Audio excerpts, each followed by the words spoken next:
There's a lot of people that seem to be genuinely confused about whether XRP is actually required for a private ledger. And honestly, I get why this confusion exists. There's been a lot of bad info and FUD that's been put out for years. But here's the thing.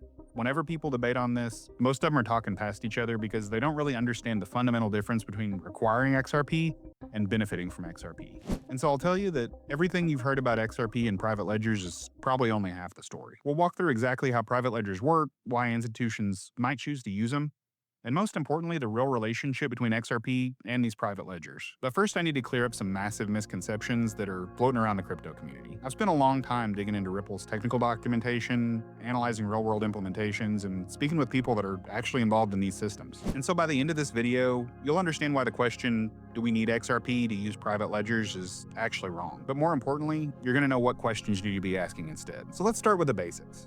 A private ledger is essentially a permission blockchain network. Think about it like a members-only club where only approved participants can join and transact. Banks and financial institutions love to use these kinds of systems because they offer control, privacy, and compliance features that public blockchains can't match. When JP Morgan created JPM Coin, they built it on a private ledger. When Facebook launched Diem, they did the same thing. But here's where it gets interesting. Private ledgers don't exist in isolation. They're designed to eventually connect to the broader financial ecosystem through public networks. And that's where XRP comes into play. Think about it this way. If you're running a successful local restaurant, you can serve your regular customers perfectly fine with your existing kitchen. But what happens when you want to expand and start doing catering for events across the city? Suddenly you need different infrastructure, different supply chains, and different logistics. Private ledgers face the same kinds of challenges. They work great for internal transactions, but the moment they need to interact with things outside of their ecosystem, that's with other banks, payment processors, cross-border transactions, and things like that. They need to have a bridge that takes them into the public financial infrastructure. And that's where a lot of people get confused. XRP isn't required to run a private ledger,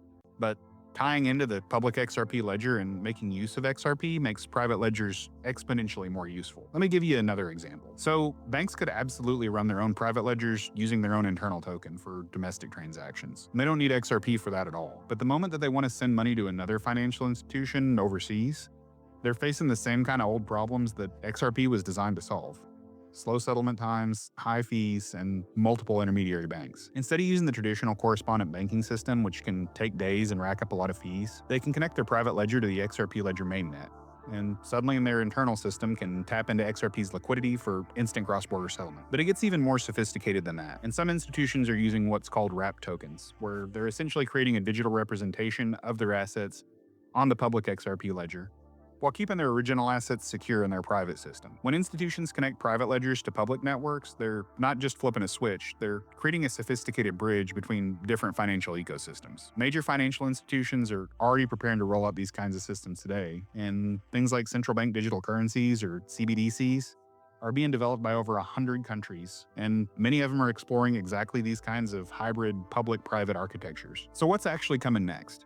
Well, the roadmap for XRP and private ledger integration is pretty incredible when you look at the bigger picture. The Ethereum virtual machine compatibility with the XRP ledger allows for a lot more sophisticated programmable functionality. You'll be able to create automated compliance checks, complex financial instruments, or even decentralized autonomous organizations, or DAOs, with all the features of the XRP ledger. And that's great because it means developers won't have to choose between ecosystems. They can build applications that work across multiple networks seamlessly. And institutional adoption is continuing to accelerate. You've got Bitstamp, Archax, and Ondo, and others that are all building tokenized financial markets and rolling out real-world asset tokenization with the XRP ledger tied in. And now, with Ripple's Hidden Road acquisition, you've got a major prime brokerage to offer services across the board to new clients every day. So when you have institutions managing trillions of dollars starting to explore these systems, you're not just talking about speculative investments anymore, but really talking about fundamental infrastructure that changes the way that money moves around the world. So what I'm saying is that the current debate about private ledgers is really missing the forest for the trees. It isn't about whether XRP is required in private systems, but rather the interoperability and how different financial systems can work together to create a more efficient global economy. The educated investors are looking at this from a portfolio perspective and aren't just trying to buy XRP because they think it'll go up in price. They're buying it because they understand its utility in a world where digital assets become mainstream financial infrastructure. Think about it this way. If you believed that email was going to replace postal mail in a large way, would you have invested in companies that built email infrastructure? The same kind of logic applies here. And if you believe that digital assets are eventually going to replace or significantly supplement traditional financial systems, then XRP's role as a bridge between these systems becomes incredibly valuable. The debate about XRP and private ledgers reveals something important about how a lot of people treat crypto investing by looking for simple answers to complex questions. And that's exactly how you end up making poor investment decisions. Instead of asking, is XRP going to go up in price? You need to be thinking about, what problems does XRP solve that other cryptocurrencies don't? Our financial system isn't going to be purely public or purely private. It's really going to be a hybrid of both. And investors that understand that are the ones who are going to benefit the most from the coming changes. And so remember, in a world full of opinions, be someone who deals in facts.